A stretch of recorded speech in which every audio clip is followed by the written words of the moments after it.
Rivers and your brother Clarence? Where is Lord Hastings? Elizabeth, I must talk a word with you. I've no more sons of the royal blood for you to slaughter. You have a daughter,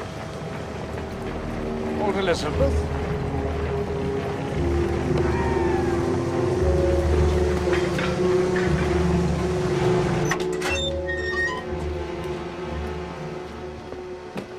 Must she die for this?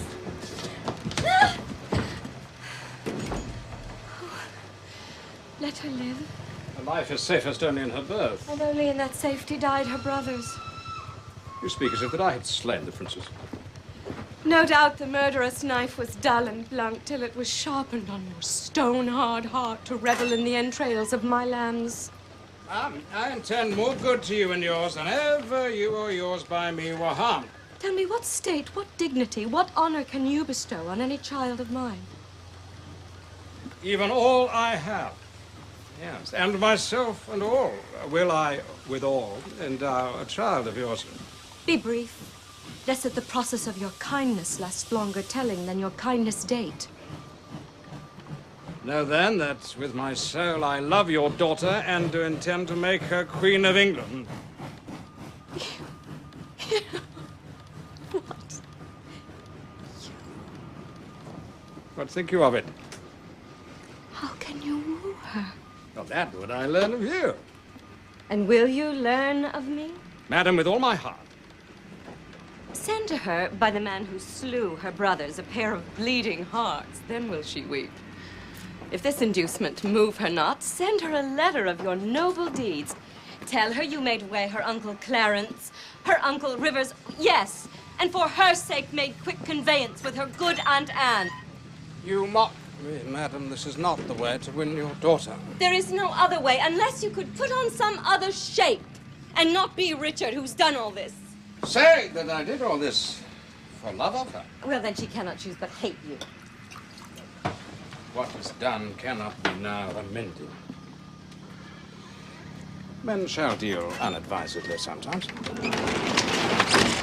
If I did take the kingdom from your sons to make amends, I'll give it to your daughter.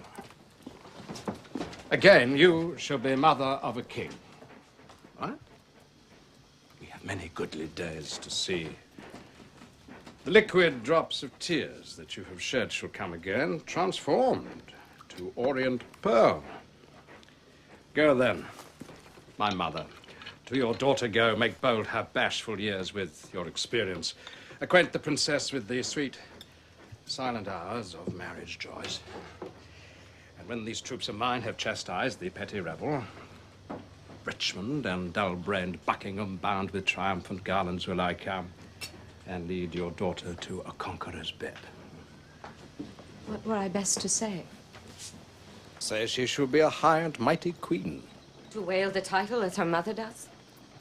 Say I will love her everlastingly. But how long fairly shall her sweet life last?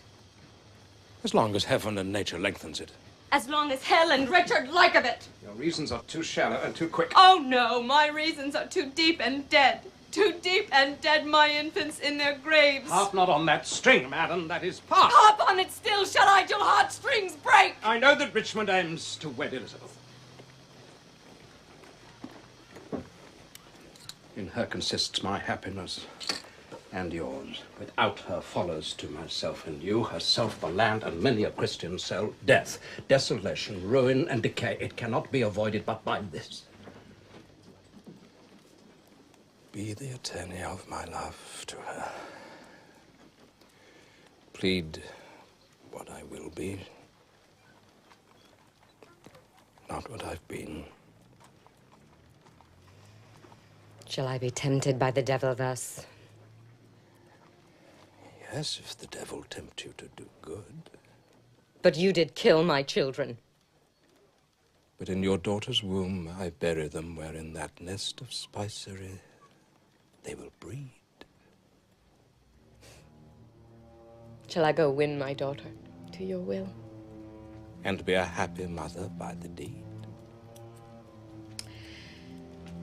Write to me very shortly, and you shall understand from me her mind. Bear her my true love's kiss.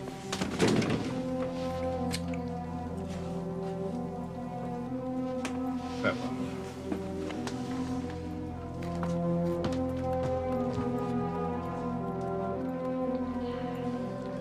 Relenting fool. And shallow changing woman.